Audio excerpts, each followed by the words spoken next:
Hello everybody and welcome back to Herbies Garage. Today we're working on the 2025 LIFAN KPT 400 and I thought, well, it's about time to start wrenching on it. I've been doing a lot of riding videos. So I'm getting ready to do a valve clearance check and adjustment. I've got all the plastics and everything removed, but in today's video I thought while I've got everything taken off of it and easily accessible, I'm going to show you what's under the hood on this bike in case there's something that you need to find and you're uncertain of where it's at and you don't want to just start tearing things apart to get to it.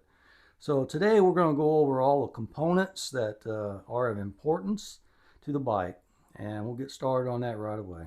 Okay, we'll go ahead and get started at the back of the bike. Now back here are all a bunch of relays. There's 1, 2, 3, 4, 5 relays. And underneath here is your fuses. This is your fuse box. You just push this little tab down and it opens up. It's got a 1 amp, a 10 amp, 20 amp, 15 and 15. And it's got a 15, 10 and 20 spare. And those are all your fuses. This right here is a turn signal flasher. This is your ECU unit. I believe this here is the port that they use to hook a scanner into to read trouble codes and stuff like that. That's what I believe that is. And of course this is the battery.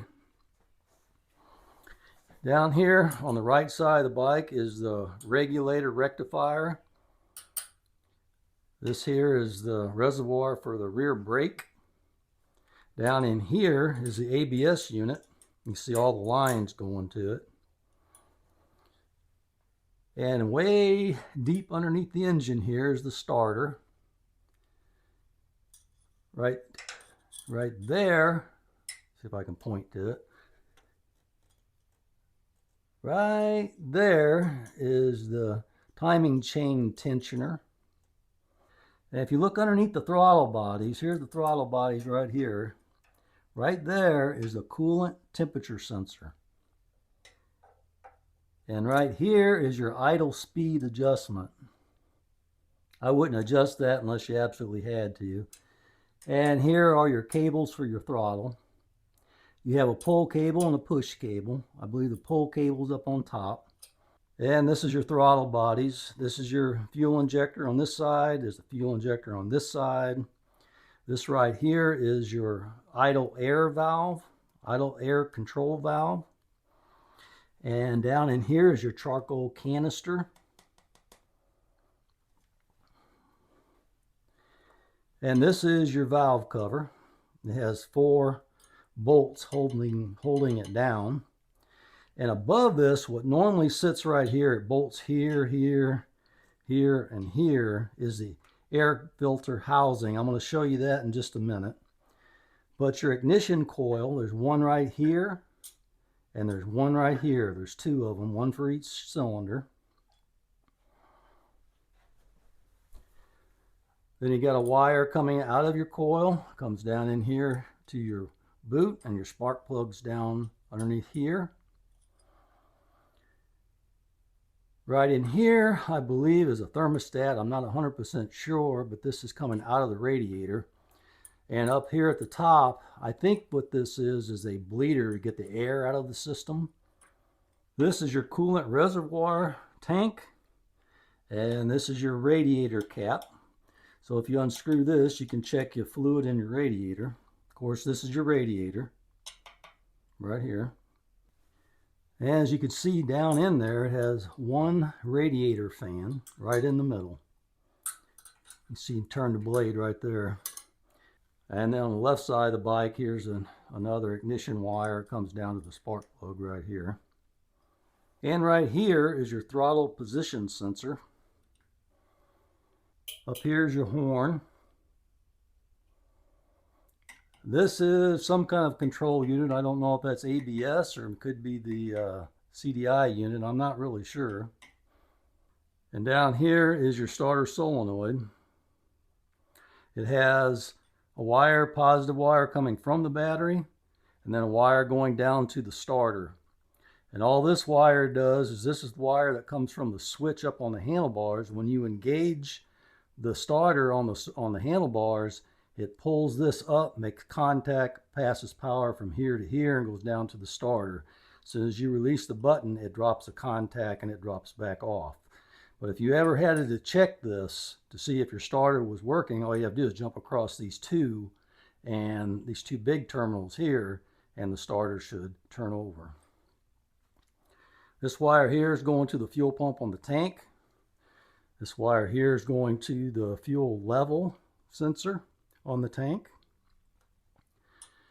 This here is going to the fuel on the tank, and it just has, you can see it dripping fuel. It just has a pinch to release it. You just have to push this in on this side and the other one at the same time, and when you push that, it opens up the inside to allow it to slip off.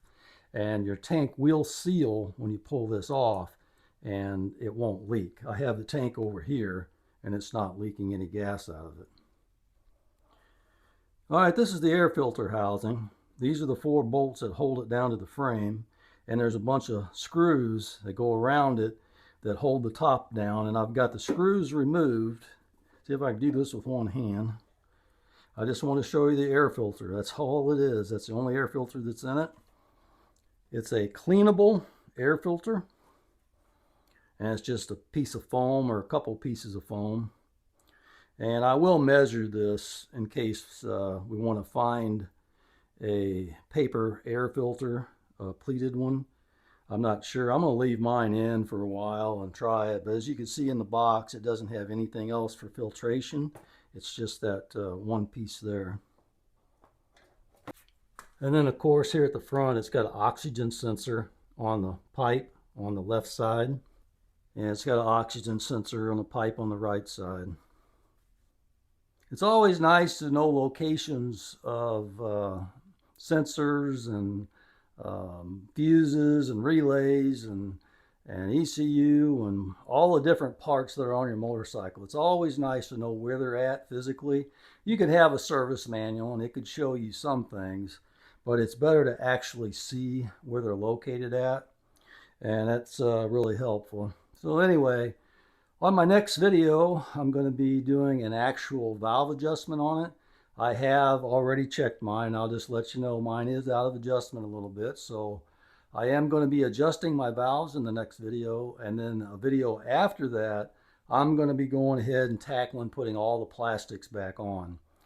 That was a pretty difficult thing for me to do, to get all those plastics off. And I'll explain all that and talk to you about that on that video whenever I go to put everything back together. So anyway, I appreciate everybody coming along. I hope the video was helpful. And if you liked it, give me a thumbs up. Please subscribe if you haven't. Leave me a comment because I like to talk to you guys when I can.